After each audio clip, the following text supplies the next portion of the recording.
Hello everyone, welcome to JC academy. आज 22 जून है और फर्स्ट शिफ्ट में ही हमसे एलिमेंट्स ऑफ योगा पूछा गया था। अब अगर आप सोच रहे हैं कि ये हमसे क्यों पूछा गया था, the very first reason is कि ये हमारे इंडियन लॉजिक में आता है।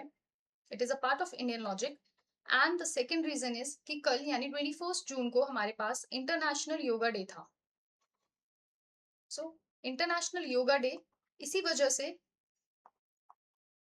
हमसे ये क्वेश्चन पूछा गया है। देखिए, हमारे पास बेसिकली 8 एलिमेंट्स होते हैं योगा के। The very first is yama, that is the foundation of relationships, यानी it deals with how we interact with the world.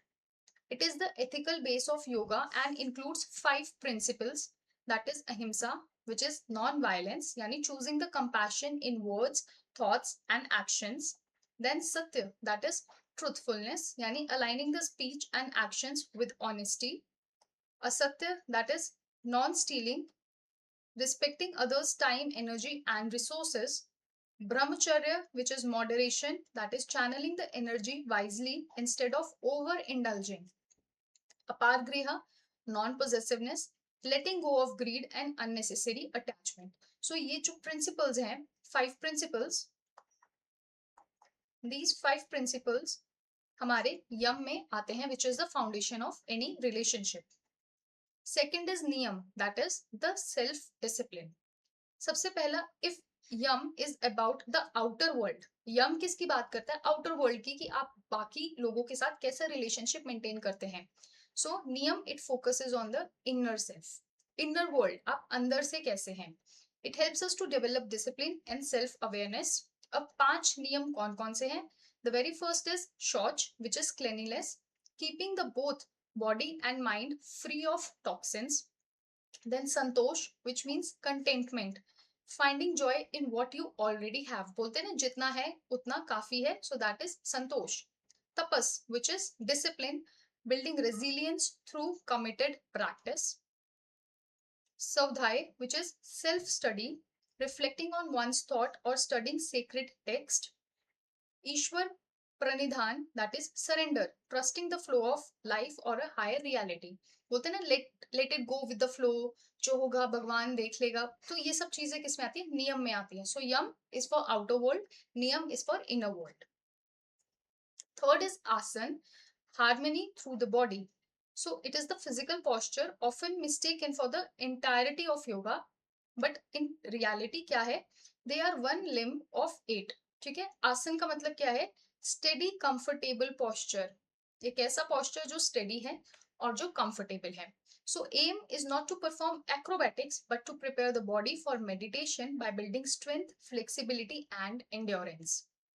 Fourth, pranayam, which is the breathing life into practice.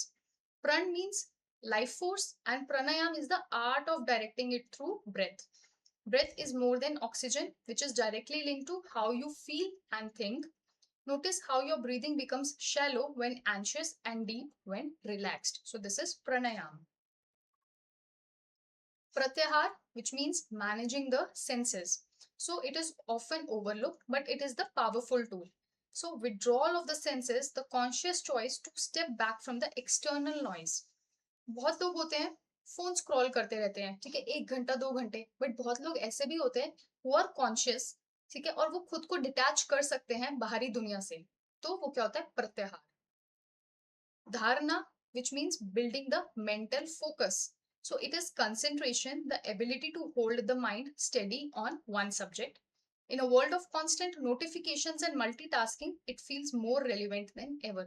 ठीक है, आपने देखना है कि आप मतलब जैसे हम पेपर 1 पढ़ रहे हैं, दिमाग पेपर 2 में जा रहा है, पेपर 2 का वो वाला टॉपिक नहीं किया, वो यूनिट नहीं किया, पेपर 2 पढ़ रहे हैं तो और दूसरी चीजों में दिमाग जा रहा है।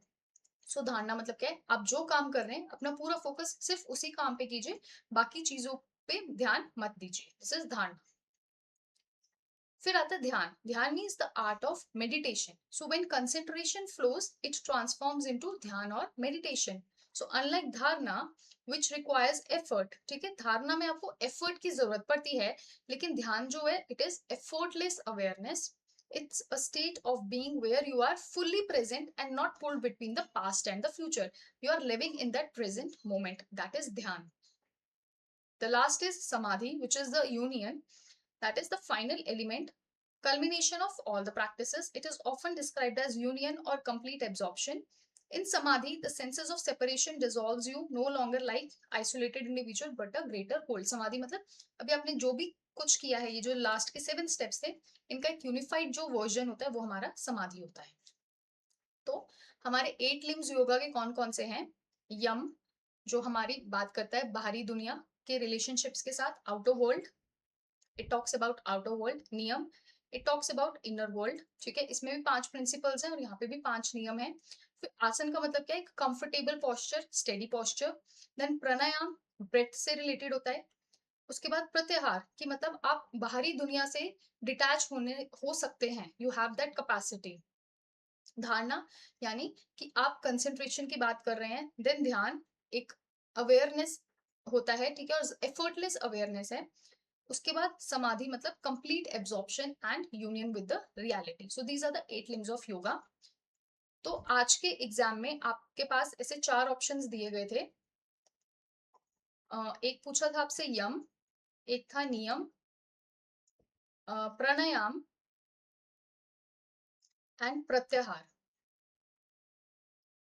ठीक है, और उसके यहाँ पे लिस्ट थी ABCD, और यहाँ पे 4 डिस्क्रिप्शंस दिए हुए थे और आपको मैच करना था. So this was the question जो आपसे पूछा गया था. आई होप आपको क्लास अच्छी लगी होगी. ये बहुत नया टॉपिक है. लास्ट टाइम इंडियन लॉजिक में पंचकोश थ्योरी पूछा गया था और इस बार इन्होंने योगा के जो हमारे 8 एलिमेंट्स हैं वो पूछ लिए हैं. So see you soon in the next class with interesting topic. Bye bye and take care.